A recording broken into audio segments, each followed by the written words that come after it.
at a comparable market analysis and discuss market value based on homes that have sold in your neighborhood recently.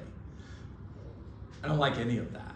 So what I'm going to say is, let's discuss a marketing strategy, a pricing strategy, Nellie, in order to get your home sold for the most amount of money in the next 14 days, because that's your goal, so that you could be in Atlanta 45 days from now.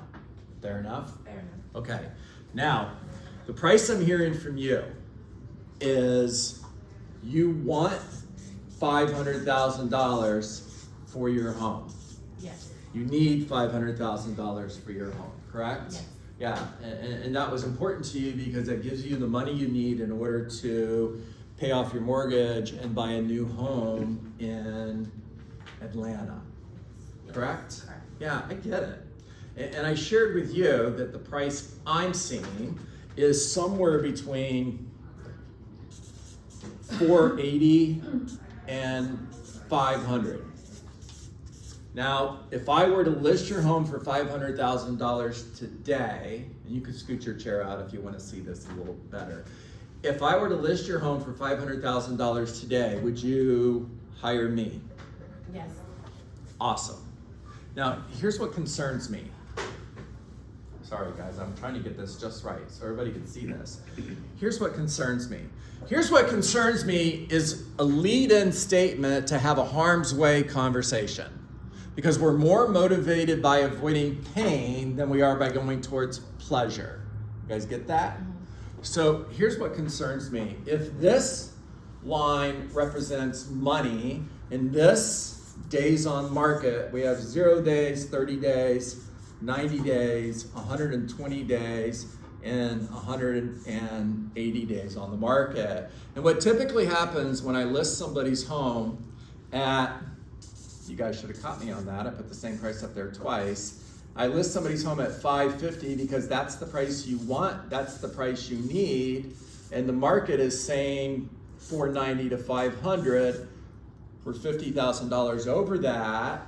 Here's what typically happens between 0 days on the market and 30 days on the market. The number of people who are looking at your home is going to rise, it's going to plateau, and then it's going to start to fall.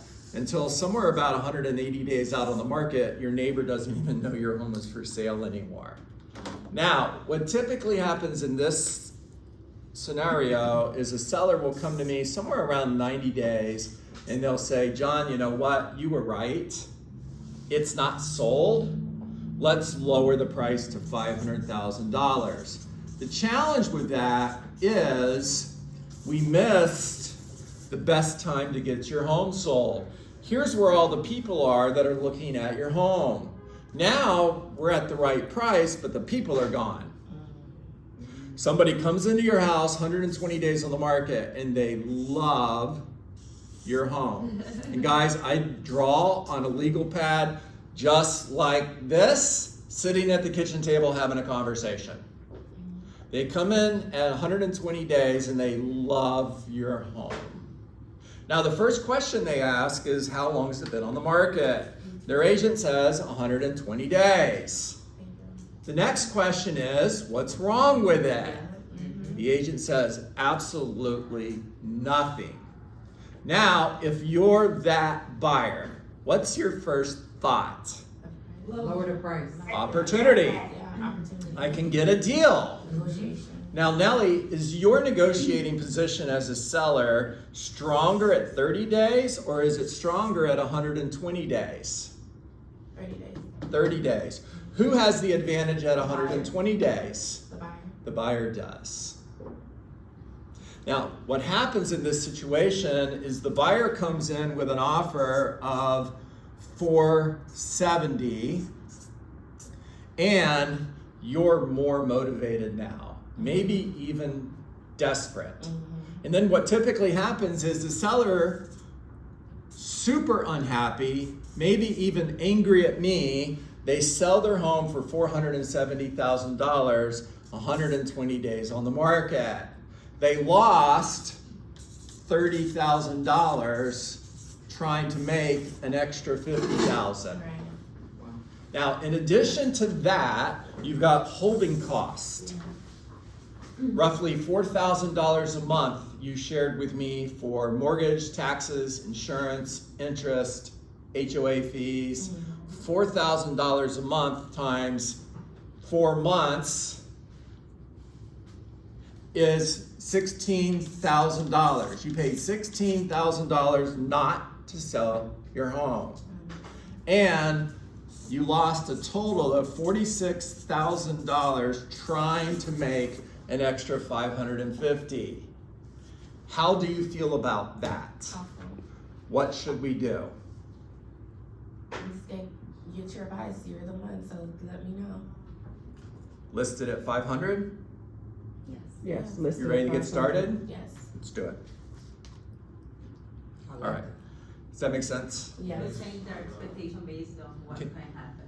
There it is. Now, if Nellie said, John, that makes perfect sense to me, but I will not list my home for less than $550, Dummy. right? And we're not in this market. This market is a wild card. And we're not in this market. My response to Nellie is, you know, Nellie, I really want to work for you. I really do. The good news for you is I don't need to work for you. You see, if I needed to work for you, I would tell you anything you wanted to hear just to put a sign in your front yard. Now, there's plenty of agents out there who need to work for you, and they'll list your home at any price. The problem with that is that's a win-lose. And you see, the real estate agent is not the one who lost. They won. You lost. They won because they put a sign in your front yard that generated phone calls, buyer calls, and they used those buyer calls to sell homes and make money, just not your home. Wow. You see, they won and you lost. That's a win-lose, and that doesn't work for me. It has to be win-win or no deal.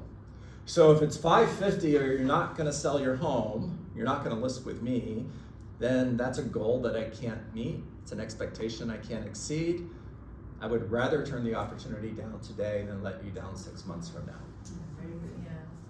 I'm gonna start packing up my things and walk out the door. Now I've done that, and I've had sellers say, wait, don't leave. Hold on, John. You're really willing to walk away? Yes, I am. It's called a takeaway. Takeaways are powerful.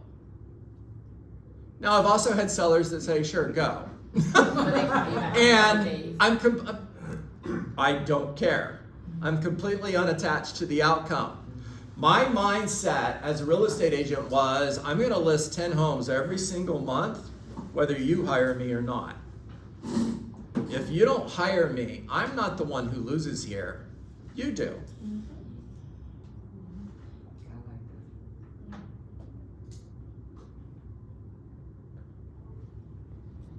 Powerful. Good?